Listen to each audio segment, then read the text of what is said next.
the damn UN. Ladies and gentlemen, please welcome Miss Leslie Corbly. Leslie, thank you so much for joining us today.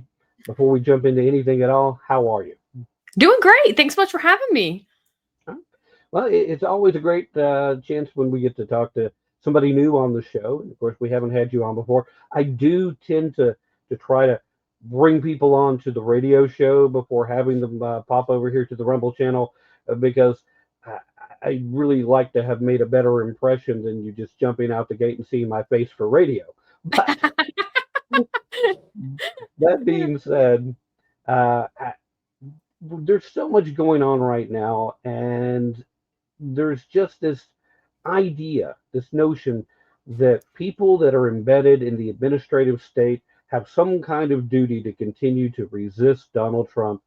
And it seems like the very notion of executive orders, the very mandate in which they actually hold legitimate legal power, it's been forgotten. We've become a nation now that's almost ruled by executive order as opposed to legislation because Congress doesn't seem to want to do that. And I tend to think it's mostly because they're afraid of being on the record. Oh, well, what if the people don't like it? I don't want to have voted for it. Oh, what if people do like it? I don't want to have voted against it. I know. Let's not do anything. Regardless of that aspect, though, um, what is your impression of the blizzard of executive orders that came out on day one and then continued since then? And then we'll get a little more specific after. Sure. So I don't think there's anything particularly surprising about the number of executive orders that came out. I agree with you that we are increasingly ruled by executive fiat, and I don't think that's a good thing, regardless of which faction is in power. That's not really what our government was intended to do. That's not how it was intended to operate, and yet it is, right? Congress is often deadlocked, and a lot of that, by the way, has to do with the size and scope of government. Bills are huge now; they're very complicated. Behemoth volume of legislation that comes through. So, I think it becomes increasingly hard as government becomes more complex to have Congress make competent decisions about what laws to pass or not pass because you're tinkering with a increasingly complex system. So it should come as no surprise that as our government gets larger and far more involved in daily lives of its citizens, that governing by executive order becomes far easier and simpler than governing through congressional acts. So no surprise is the number or even the type of executive orders. Again, my concern is that this will continue to be a whiplash situation where you have executive orders and so that are passed by one administration and then rescinded, and then you have a lot of uncertainty in surrounding the legal landscape moving forward. Right. Well, when we look at these particular executive orders, one thing that's kind of unique we haven't seen in a while, a lot of them have come down with a lot of legal backing, a lot of precedent that exists, and a lot of legislation that's on the books in support of them in an effort to try and help avoid a lot of the inevitable pushback that these are going to get. But we're still seeing major efforts to push back against some of the more controversial ones. And birthright citizenship is right there off the top. Now, I wrote a piece back in 2018, and by now my listeners and my viewers are tired of hearing me talk about it because I'm just shamelessly plugging myself. But I actually put in a lot of work for the article. And I haven't read it, so we'll keep that up. But in it, I made the point that executive order alone isn't going to change that, but it is a great trigger point to get it in front of the Supreme Court and maybe finally get a ruling on what it means to be under the jurisdiction thereof, which seems to be the biggest point and the most important aspect as the 14th Amendment assigns birthright citizenship. Yeah, you're right about that. So there's some other articles on, I believe Heritage Foundation has had a few experts talk about this issue as well. So it's unclear what the court will do with it. I'm sure the whole point is for it to go before the court. There's no way it's not going to get a lot of pushback. So yeah, I think it's really interesting though. Imagine even 10, 15, 20 years ago, these kind of moves wouldn't have been really on anyone's radar. So I think it's going to be very fascinating to see not only what pushback comes from these executive orders, but the way in which these cases are litigated in court will be really important. And I've said this a couple of other times. It's a very clear, increasingly moving forward, how important it is for the public to be aware of what's happening in the judiciary. And that's very different from the way, politics used to work, say 10, 15, 20 years ago. I don't think people paid nearly as much attention to court cases because, frankly, there weren't nearly as many things being litigated in court that could touch on the daily lives of millions of Americans. Those were few and far between. And I think that's becoming increasingly relevant. Well, when we take a look at the 14th Amendment in particular, um, how exactly do you interpret it? I mean, in your realm, you looked at this. You obviously are a scholar by trade as much as anything else. Fairly well rounded, almost a bit of a Renaissance person because of the wide variety of things that you've written about over time. But what is your generalized take on the whole notion of where the 14th Amendment actually specifies? Because You know what? It's an issue that I really want to look into more because it hasn't been something that's been on my radar for the past, uh, gosh, even 5 years. I mean, it really has come to my attention, I think, more or less at the same time as it has the general public. This is an issue where I think the last court case, if I'm remembering correctly, on birthright citizenship that came before the Supreme Court would have been in like the 19th century, maybe one in the 20th century. It's not something that's been litigated a whole lot. So I don't actually personally have like a super strong opinion yet on what the 14th Amendment says, but I am really interested in sort of following this issue and looking at arguments from both sides or from various sides, because I mean, who knows exactly how narrow or broadly the court will look at the issue. So I think it'll be very fascinating to watch, and I would really encourage listeners to read, try to find sources to read that are outside of like that are scholarly to some degree, because it's an issue that there are differing opinions on this type of jurisprudence, and so you're unlikely to see that well represented in mainstream or even just generally in news outlets, right? When things kind of become, when it comes to news of the day, often things get a little more blurry and bias can take over. So I would really encourage listeners to try to find opinions that dig into the jurisprudence and history of it. yeah, I think that's really the only way that you can get a good picture of what exactly is going on. You do have to kind of look and see what was meant at the time and whether or not that truly still implies. Because in a lot of occasions, it does feel like over the course of the last decade or so, rather ambitious and perhaps a bit too smart for their own good, attorneys and politicians have tried to reinterpret things that have been clearly interpreted in a certain fashion for a very long time. Folks that agreed with it, and yet they still managed to somehow get traction, despite the fact that when it comes to established precedent, there is a reluctance to kind of go away from it. So, how much of that do you see going on? And do you think that maybe that is also a potential danger to our generalized establishment? I mean, sure, courts are always fairly hesitant to move away from precedent, but that being said, particularly when there's not a ton of precedent on the issue, court decisions are also a product of their time, and there is, frankly, a practical problem that the Trump administration, I think, his built. Trump's borders are. Tom Homan articulated this fairly well.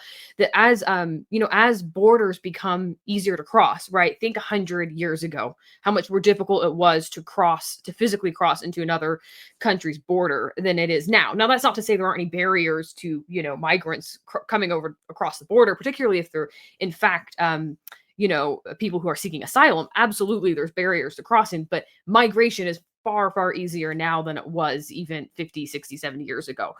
So there is, of course, that practical problem that I think is part of why birthright citizenship is being relitigated, because, obviously it's easier to cross over, and that's going to, amplify the problem, at least as perceived by the Trump administration. So I think that seems to be where things are at right now. Now, as to how the courts will view this. Obviously, the judge that blocked it clearly thought, essentially that there was no case at all here. So it'll be interesting to see what happens. I'm aware that there are other, there are other viewpoints on this. The dominant one, for what it's worth, would likely be against Trump's executive order, but that doesn't mean that there are no, competing arguments that could come before a court. All right, well, let's take a look at a different order. And this one has had a bit of a strange, I'll call it a path, for lack of a better term, given where we're at and what has occurred since its release. And that was the effort to put the funding freeze in place. Obviously, impoundment has been a long-standing argument, dating all the way back to the days of, well, I mean, let's see, was it Thomas Jefferson the first person to run into this? I believe it was. It's been a long-standing issue, and then of course the memo went out, and then a judge ordered a pause on that. Then they rescinded the memo, but not the executive order. So in effect, they're trying to do an end around, and then they're going to send them more directed memos later, hoping that it'll be specific enough, the language won't be so vague as to make it easy. But generally speaking, the impoundment of funds, that is a very tricky and interesting constitutional question.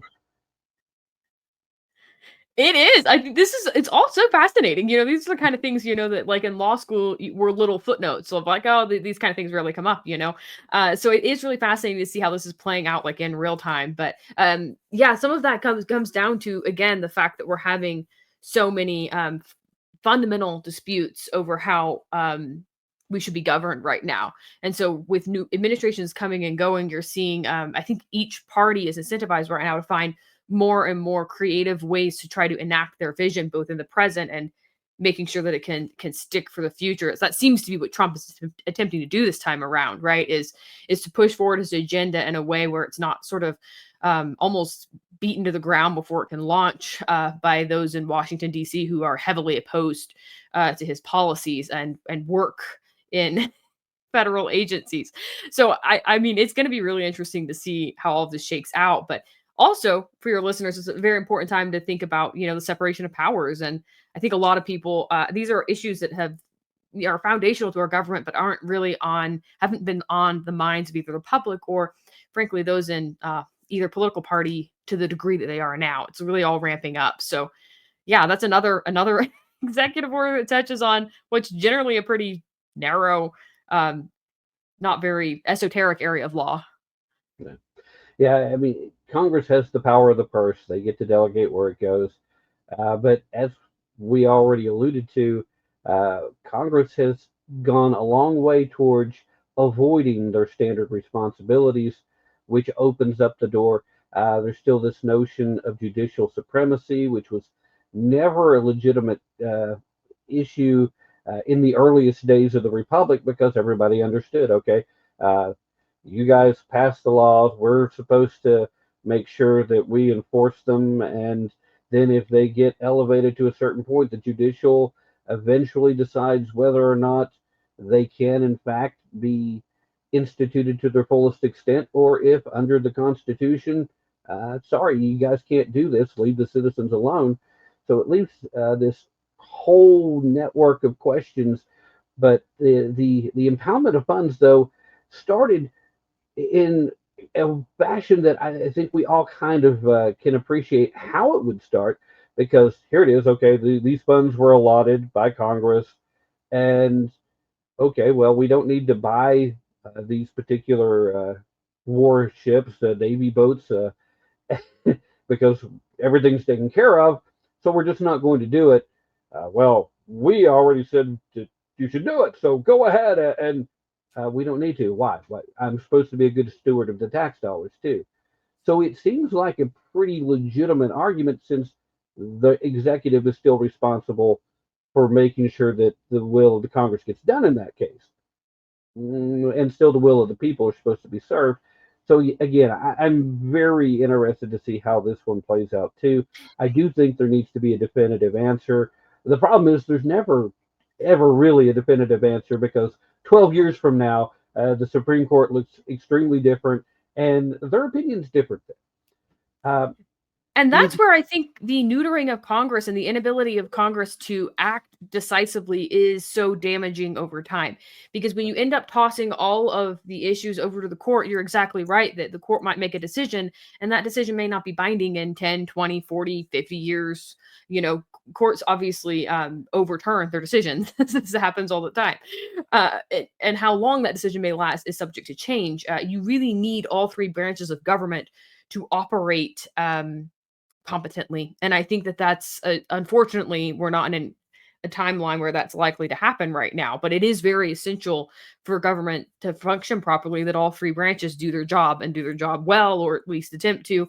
An attempt would be nice, right? I mean, that would be, I think, a good place to start is to try to do, enact the function of your branch of government to the extent you can. That would be fantastic. But there is something I think that's really damaging to our system of government in particular, really erodes it when the federal government becomes too large.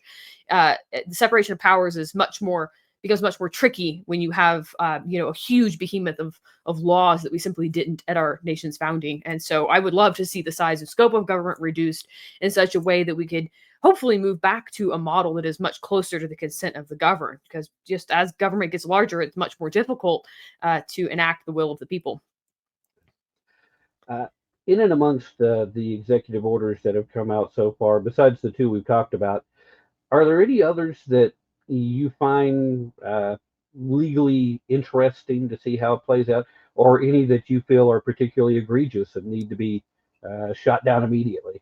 I don't know. I think that the gosh, what was it? The executive order on gender is going to be interesting, saying it's the US's policy that there's only two genders. Because I know there's different states that are, and this is just, an immediate issue that came to my mind was that there's different states that are allowing different options on birth certificates and being able to on your IDs, like your government IDs, to be able to change gender and whatnot. So I'm curious to see how that will end up causing kind of confusion and whatnot, maybe at the federal level, because generally there's what's called good faith and credit, where laws in one state are binding in another. And so if you have I mean, this is an example of that concept would be a divorce decree in Oklahoma would be binding in New Jersey. The same with marriage and things of that nature. So having all these different, really fundamental issues, right? Like whether you can change your gender on a government ID is going to start to really. It seems like that would be something that's going to matter as it relates to documenting things at the federal level. So if a state allows you to change your gender on a birth certificate or on a other identifying documents, then how is that going to implicate issues or confusion at the federal level when an individual goes to display their identity? Yeah, that is an excellent point, and I think it's one that, at least for the moment, is being under the radar for the average everyday Yeah. consumer of news, because they know what their IDs look like already. They're not that concerned about other people's, I guess. Um, all right. Obviously, as a first-time guest, I can't let you go without talking about poetry. Oh, why Poetry, poetry? yes. Yeah, why poetry? I've had a ton of attorneys and constitutional scholars on. Most of them have written various type of books, everything from serious historical context to light fiction. You're the first one that wrote a collection of poetry and had published. So, what led you there? This is an interesting story. So, I'm actually turning in the manuscript this week for a nonfiction book that will be coming out this year. That was what I thought would be the first book I published. But in the year 2023, yes, 2023. Sorry, my years. It's new year. I'm always like, what year are we in here? So, my husband travels a lot for work during the spring, and I was frankly, admittedly, a little bit bored. And I was like thinking about, how there's really not a lot of viewpoint diversity in artistic sort of realms, and I can't sing worth anything, so that's was never going to happen. And so I thought it would be fun to. I was like, well, I can write. So I started writing poems every Friday and then performing them at coffee shops and bars in the Salt Lake City metro area. And by the end of so I was doing starting that in like February. So by the end of June, I had a ton of poems. And I thought, well, you know what? I may as well compile this in a collection because I've been thinking about getting into publishing anyway. And this could be an interesting first foray into publishing. So I submitted the manuscript to a publisher and they accepted it. So I went ahead and published a collection of poems. It was a ton of fun to write. I'm not gonna lie, it was a blast. I would just sit down on Friday and go, okay, what do I want to write about? And then I would write a poem and just perform it the next day. And it was a really good time. Well, yeah, that's it is funny how things can start off of one way and end up doing something But the completely poetry, unexpected. by the way, it combines history, philosophy, and theology. So it's a poetic critique of the current like progressive culture. So it's not like what you would normally think of when you think of poetry, right? You typically think of the five senses, maybe things that are a little more interpersonal. This is much more like almost a philosophical take on poetry. So it's a little bit unusual in the genre of poetry. I call it analytic poetry because it is more analysis focused rather than, like I said, focusing on the five senses, which is typical in poetry. Yeah. Uh, Amongst the collection, do you have a favorite? Oh man, my personal favorite poem. I don't. I think the one titled "Progressive Prejudice" is my favorite. Because it Mhm. kind of I spent 7 years in higher ed, so I was just inundated with that, progressive mindset for so long, and that one was kind of cathartic to write because it was kind of like mocking the sort of progressive hypocrisy we have on college campuses.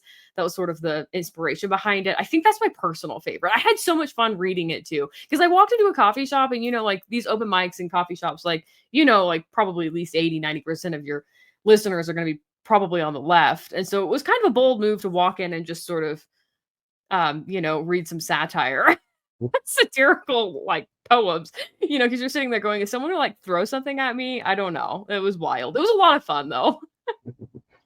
Well, life is boring if you don't take a few risks, right? Exactly. Yeah. Well, again, I appreciate you taking time out of your schedule to come hang out with us for a little while tonight. Certainly appreciate your viewpoints, and I hope I can somehow bamboozle you into coming back on with us again sometime. In the meanwhile, please let everybody know where they can find the book, and feel free to share any other websites, anything else you'd like. And if you invite people to follow you on social media, feel free to share handles and platforms. Absolutely. Thanks so much. I'd love to come on again to chat. It was a real pleasure. So my website is lesliecorbly.com. On X, I'm at Corbly Leslie. If you type Leslie Corbly into the search bar on Instagram, you'll find me. I always, for some reason, forget the exact handle. At any rate, if you type my name in, I'm not hard to find. It's a public profile. And then as far as the book goes, you can go to my website, which has a link, or you can go to Amazon. Amazon.com is an easy place to find it, or other online retail like bookstores is pretty much on any of them, but my website or Amazon is usually the fastest way to find it. All right. And for those of you watching, if you're interested in checking it out, there are links in the show description if you haven't caught it in the scroll going across. Leslie, thank you so much for coming on again. And like I said, I hope we can talk again soon. In the meanwhile, have a great remainder of your evening and continue all the great work. I'm hoping there'll be another book of poetry coming up after this newest book you're about to release. Right. Thanks so much. Love to be back. All right. Ladies and gentlemen, that was Miss Leslie Corbly. Uh, Since 2000, your dollar has declined 40% in purchasing power, while gold is up 700%. As the country's debt burden soars, you need to protect your retirement with the hedging power of gold. Harvard Gold Group is America's #1 gold company focused on helping you secure your future. Call Harvard Gold Group 844-977-GOLD or at harvardgoldgroup.com to get a free investment guide to see how you can roll over retirement accounts to a gold-backed IRA. That's harvardgoldgroup.com or 844-977-GOLD. My employees and I are excited to announce it's our 20th anniversary, and to celebrate, we're bringing you a limited edition My Pillow. The Giza Elegance My Pillow is made with the most amazing cotton, 2-inch pipe gusset, comes in 4 custom loft levels, and it's machine washable and dryable. When I got my pillow, I'm asleep almost immediately. I stay asleep at night and I wake up more well-rested in the morning. My patented fill adjusts to your exact individual needs and helps keep your neck supported and aligned. That's why we've been around for 20 years, because My Pillow works. Go to mypillow.com or call the number on your screen. Use your promo code to get your limited edition 20th anniversary MyPillow queen size. Retails for $69.98, now only $19.98. That's right, only $19.98. With my 60-day money-back guarantee, you have nothing to lose. Sleep well, America! Throughout history, the spirit of patriotism has prevailed. The battles may have changed, but the values remain the same. Today, in 2024, we find ourselves at a pivotal moment where the call for unity, freedom, and a better future echoes louder than ever. For more than 10 years, Patriot Mobile has been committed to supporting the values that make our nation great. With affordable plans and reliable nationwide coverage, Patriot Mobile is not just a wireless service. It's a call to action for those who believe in the American dream. Because this year is not just any year, it's the most important year since our nation's founding. Choose a wireless carrier that shares your values. Choose Patriot Mobile.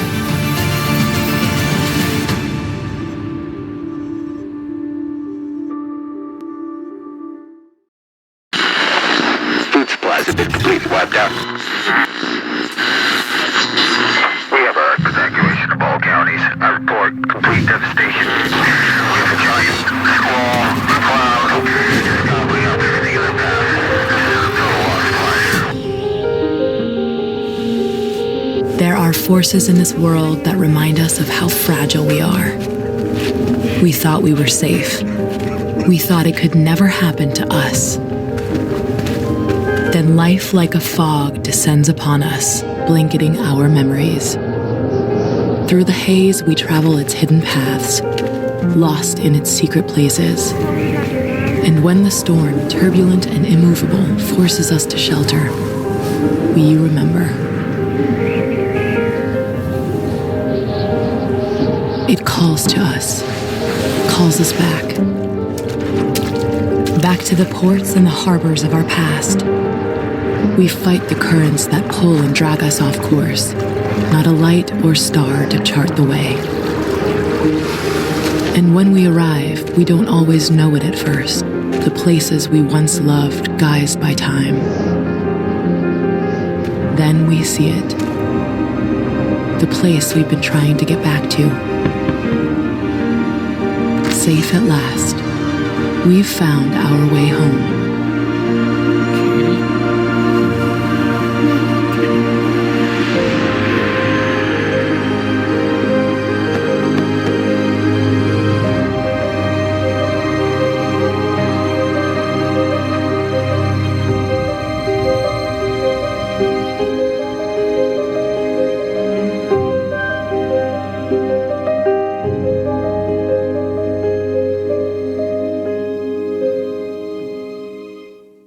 So working with a team of health experts, we came up with something unique, a way to combine all my favorite supplements into one. They told me it's actually a tall order, especially when you only use the best sources for these supplements. But they kept working on it. And eventually, we had a formula that included not just my favorite probiotics and prebiotics for gut health, plus a blend of my favorite nutrient-rich superfoods, but also all of the most powerful supplements I'd ever used, including ashwagandha and collagen, the things that have become a game changer for my overall health. Best of all, they found a way to turn this into a drink. Something I can mix with water and take every morning to feel fantastic, better than I have in years. We call this formula Morning Kick.